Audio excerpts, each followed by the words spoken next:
Hello everyone, నాతో పాటు bagara rice చేద్దామా? ఒక ప్యాన్లో కొంచెం ఆయిల్ వేసుకొని హోల్ బిర్యానీ స్పైసెస్ వేసి లైట్గా ఫ్రై చేయండి.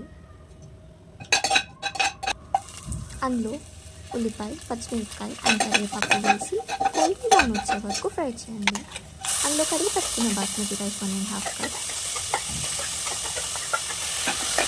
బాగా కొంచెం లైట్గా ఫ్రై చేసుకొని అందులో కొంచెం బ్లాక్ పెప్పర్ పౌడర్, అది ఫ్రై అయ్యాక 3 కప్స్ ఆఫ్ వాటర్ వేసి లైట్గా స్టిర్ చేయండి. అందులో టేస్ట్కి తగినట్టు సాల్ట్, కొంచెం నెయ్యి యాడ్ చేసి ప్రెషర్ కుక్ చేయండి.